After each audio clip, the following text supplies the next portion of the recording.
Welcome back to the show. We got three very big signals or reasons, rather. I look at it as signals of why the crypto market and crypto prices, I believe, are about to skyrocket and explode. We also have Hester Peirce from the SEC and some important comments that she's made.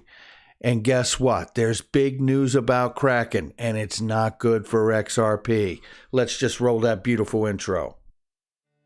This is Digital Perspectives with Brad Kimes. Subscribe for new content notifications. Now, here's Brad Kimes. Come on in. Welcome back to the show. You can follow me on Twitter at BackupBradleyAbove at the top of the screen and everything that we're talking about here today. Just a quick reminder for anybody that is on BitTrue. The XRP wallet addresses are going to be updated and they will change.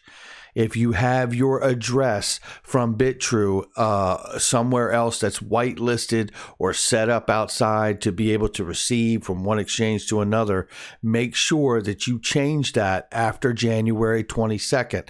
That's when the upgrade to the XRP wallets on BitTrue will be happening. So I wanted to make that clear to everybody there. Okay, let's go ahead and just look real quick at the current prices. Right now, the market is up collectively over $1 trillion. That makes me feel good that we are a $1 trillion market, and I'm ready to go there and beyond. Bitcoin coming in right now 7.3% off the 7-day at 37,000 plus, and XRP at 29 cents down 9.05 on the 7-day as well. Now, let's go ahead and get into the news here. I want to do this as tight as possible today. This is a quick comment from the gentleman from the university. I can't remember right now, but I did. I can't remember this second, but nevertheless, this gentleman is a very smart man, and he's an economist, obviously, and he's talking about Bitcoin. And I just want to clear up here. It says digital assets, they're establishing themselves as part of the payment system. What they're not establishing themselves as is a global currency. Technically, Julia asked him about Bitcoin, and that is obviously not all digital assets. And I think all of us that are pretty well grounded in the space understand that, Bitcoin is not the choice when it comes to being a part of the payment system. However, it is looked at as an investment product, right?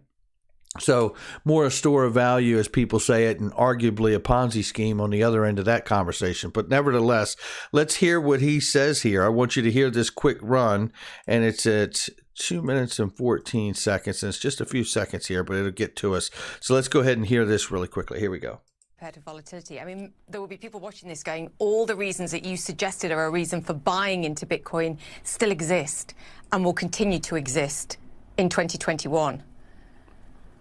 So I do think Bitcoins are going to continue to establish themselves, but it's important to know what they establish themselves as.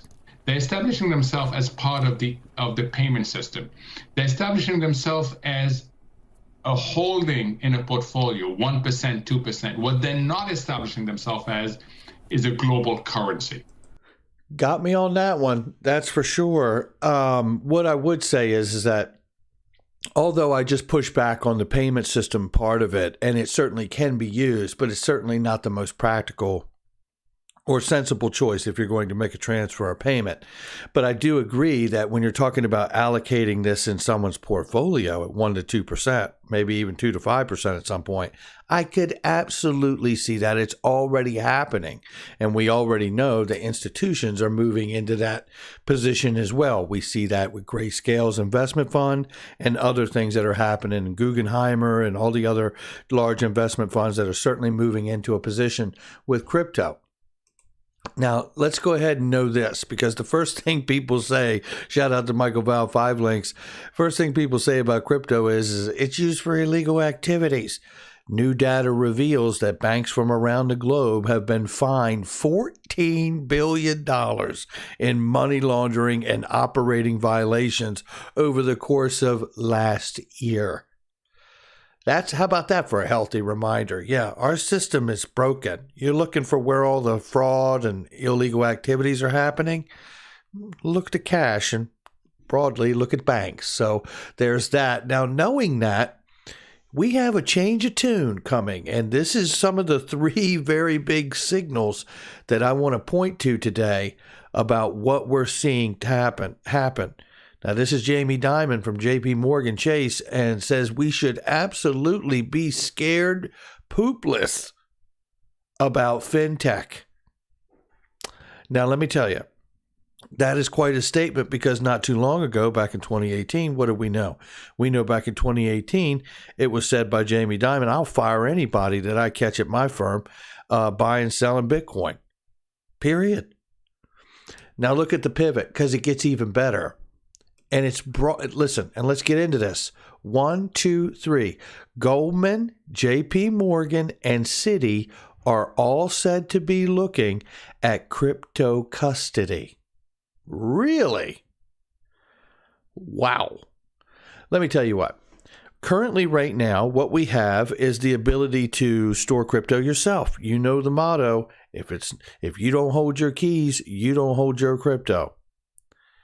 But the reality is that's not what the conventional markets look like at all, right? The reality is that in the conventional market, you don't buy stocks and hold them. Now, you did back in the early 1900s. You'd go to the bank and you'd get a stock certificate and you'd take it home and put it in your safe, which is the equivalent of having a ledger or some other product that allows you to store your crypto offline. Now, I think that is a comforting thing, and certainly from a libertarian aspect, I love that idea, and I use Ledger Nano. But at the same time, I understand that is not a scalable solution when you're looking for the market to grow to a level beyond retail investors and speculators, which is what we are. Whether we like it or not, that's what we are, right? So at the end of the day, what I'm seeing here is an enormous signal that they're about to solve this problem with the big brand awareness names that are coming into this space to provide crypto custody for people who just want to be consumers and investors and hold it in a portfolio, whether they allocate 1 to 2% or 2 to 5% or whatever that is. They want someone else to do it. They want someone else to handle it. I don't want to have to worry about what I did with my keys or my private safe words, all of that.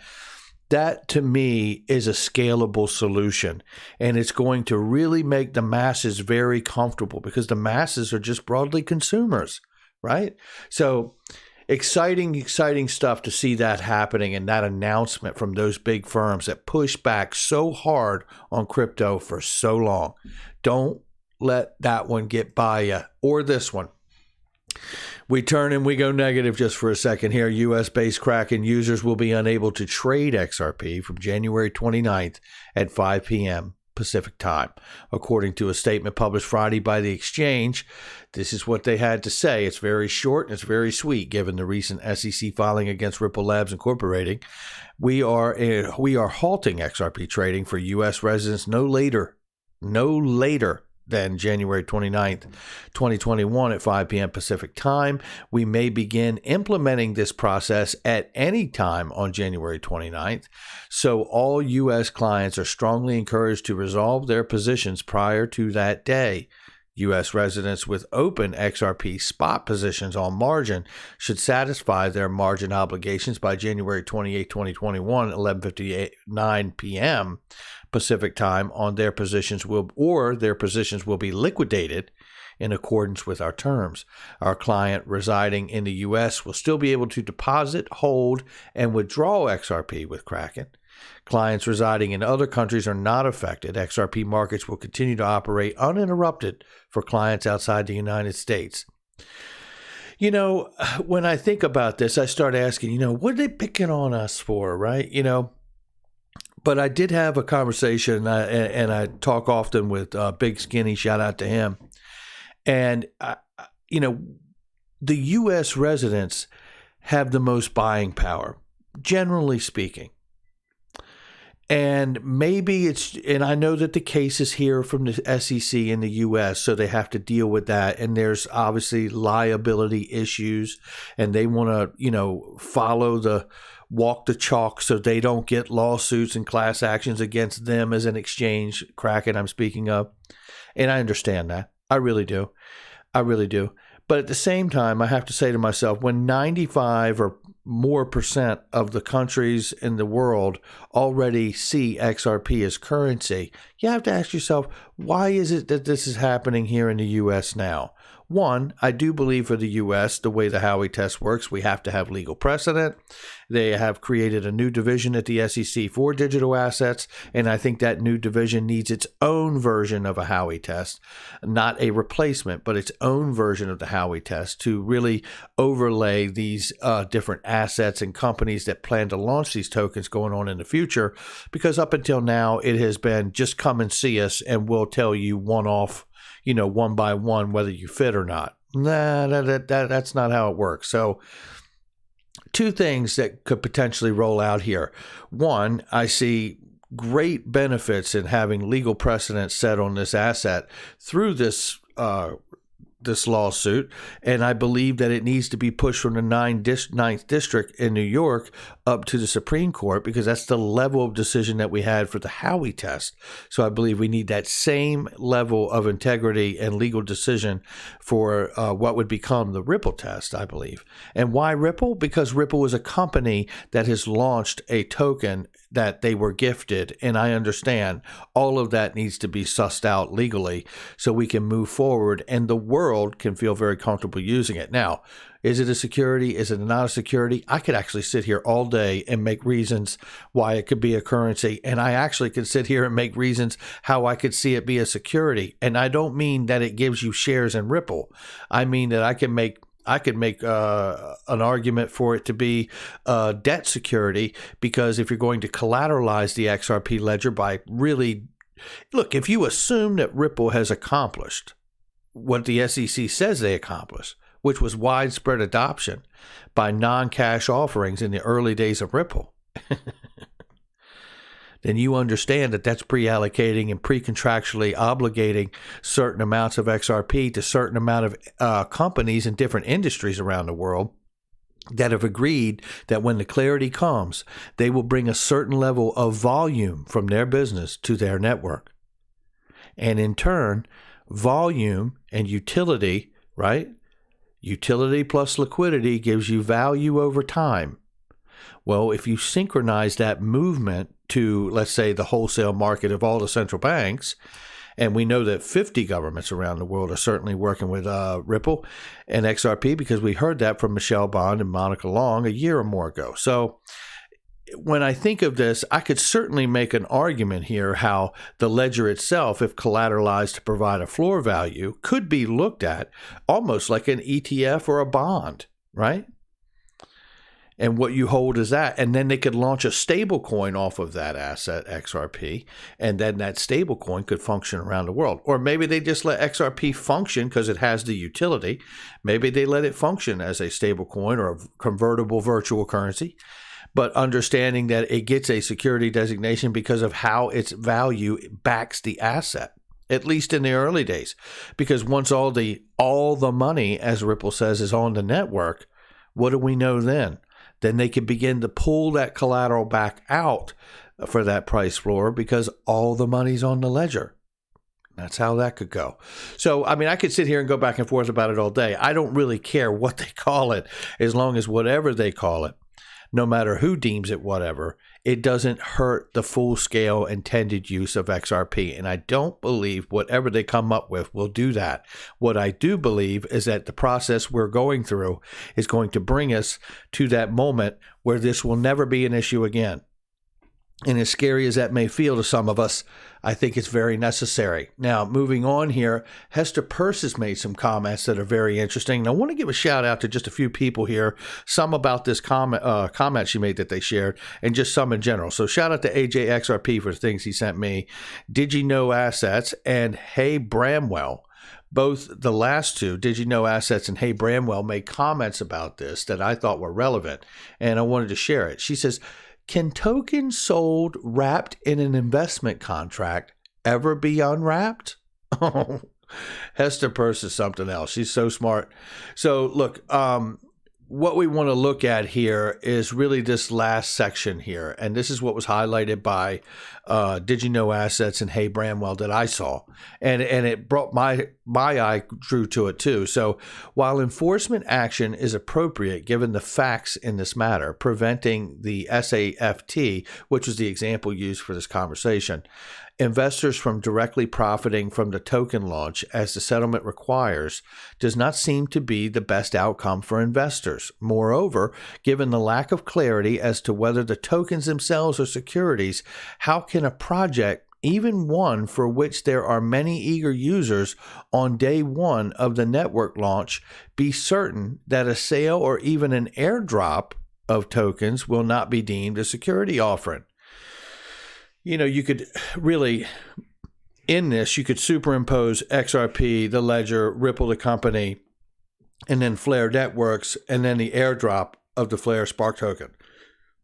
So reading on, a better course would be for us to treat the original capital raising event for an unlaunched network as a sale of a securities, but not to stretch the securities analysis to include subsequent sales of tokens for the use on launched network. I think that's the right approach.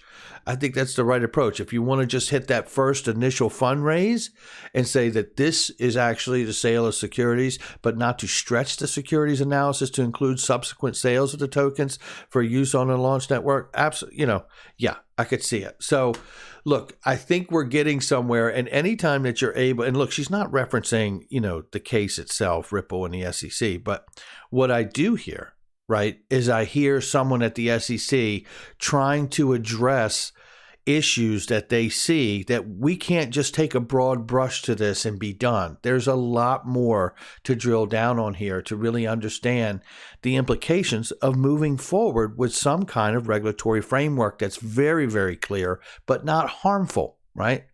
Okay. So looking at this is from XRP Crypto Wolf. Ripple's key arguments will rely on 8 years of price data that shows XRP doesn't move based on news about Ripple.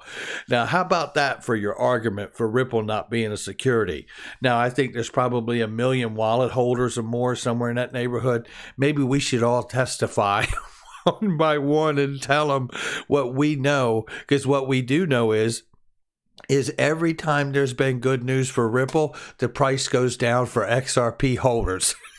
And that is a fact, Jack. So that's going to do it for me. Make sure you hit the like and subscribe. Leave a comment below.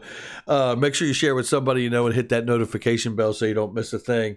And also, make sure you check out the links in the description box and the comment section for anything that you may want or need. I do know that PureVPN, which is a awesome product which I use, help hide my anonymity online.